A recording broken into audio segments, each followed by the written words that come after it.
What advice would you have for somebody at that staff and senior level? It didn't have to be you, but somebody that's at that staff and senior level that wants to be promoted. What's one thing that they can do like right now that will help them get promoted? When I was at EY, I always heard, do the job at the level that you want. Similar to where we say, like, dress for the position you want. Right. Work at the level that you want to be promoted to. But it doesn't mean arrogantly, and it doesn't mean clawing up the ladder either. Right. So when I say that, I mean, humbly look at what you can do better. What can you change? What are you currently working on? What have you gotten review comments on? Consistent review comments on even, right? How can you show that, okay, I've learned from that. I'm coachable. I'm able to be molded into a better accountant. It doesn't mean being molded into somebody that you're not. It means just being better at what you currently do. Okay. So I think there's a lot of inner perception that you have to do, is kind of look inwardly, say, really critically say, what are you doing wrong? What can you do better? Right. And then outwardly asking for that feedback.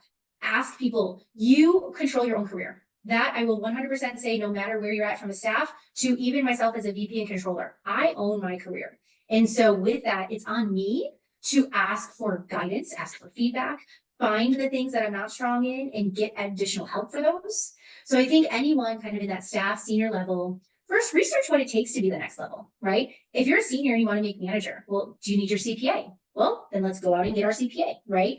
So first find out what is the metrics and what are the true job descriptions that your current company or another company is looking for in a manager or in a senior, whatever that next level is for you. And then from there, find out where you meet those requirements and find out where you maybe need a little assistance. And sometimes I remember going into a controller position. I didn't have the finance budgeting background. I didn't budget in the past, right? I did general ledger accounting and then I did SEC reporting. And so it was me reaching out to my CFO saying, hey, I need some more experience here in the FP&A world. How do I do that? How can I interact more? Obviously, from an SEC perspective, we do have a little bit of forward-looking statements, right? And a little bit of that you dig into. But guess what? I led the budget that year. I didn't have to do it, but I led it, right? And so getting yourself more experience in the areas that you know are weaknesses, or in areas where you know there's maybe some improvements, room for improvement, room for growth, make those changes and find them, seek them out yourself. Nice. Okay. And you have to actually be vocal about it. You have to ask. You do. Nobody's going to give it to you if you're 100%. I mean, maybe they would offer it up to you, but it's going to go faster and be better if you ask for it. Well, exactly. And no one is a mind reader, right? Like, no, you can't read our minds. I can't read your mind, right? So, probably a good thing. But I would say, yeah, no one knows what they don't know. Right. So, I would say the same thing to my staff, seniors, managers, senior managers that report to me. Like, I don't know what I don't know. So if you're looking for opportunities or you want something, like, you have to talk to me about it. We have to see it. And it might not be tomorrow, right? So that's, again, the patience piece of things, right? Like, have a little bit of patience. It will work out. And talk to other folks.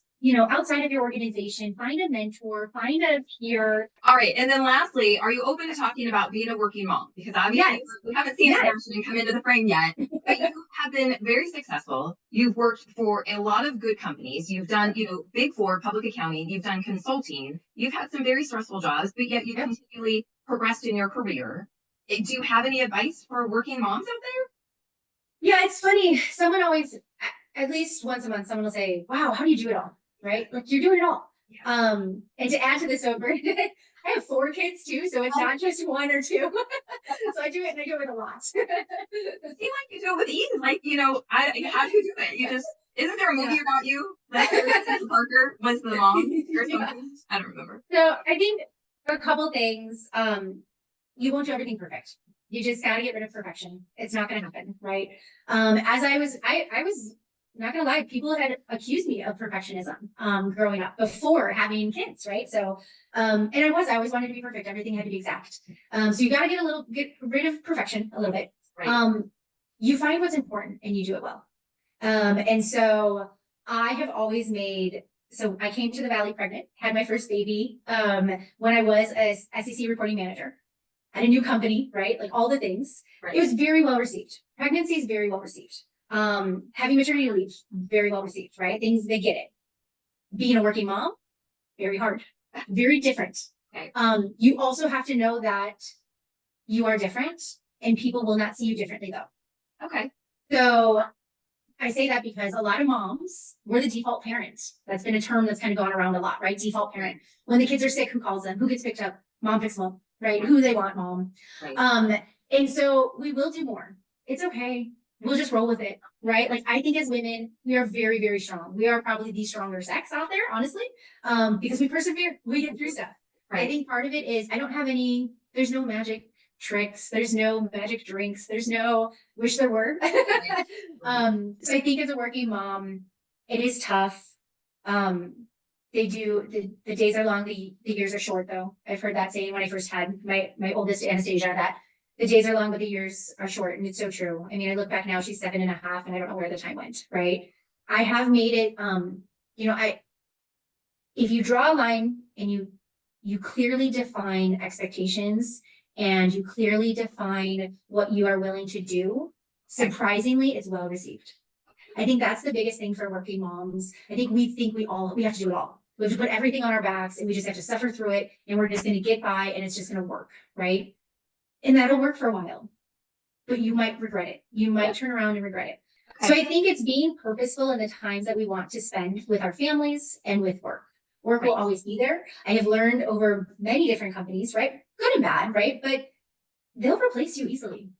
Your family can't. Your family won't. Right. And I think that took a lot of growth for me over the last couple of years in just saying, yeah, no, I'm going to take this time for my family. And, and these are going to be my hard lines. And it's okay to do, right? I still get my work done. I'll still do what I need to. And yeah, there might be some weekends I have to work. And a lot of it too is I have a really good, partner. My husband is, very helpful and supportive and stuff too. And we do a lot of dividing and conquering and he pulls the slack when I need to. And, so it's finding a good partner in life as well to do all that. But yeah, you can't, and I speak a lot. I do try to speak very openly and honestly with working moms about, it looks great on the outside.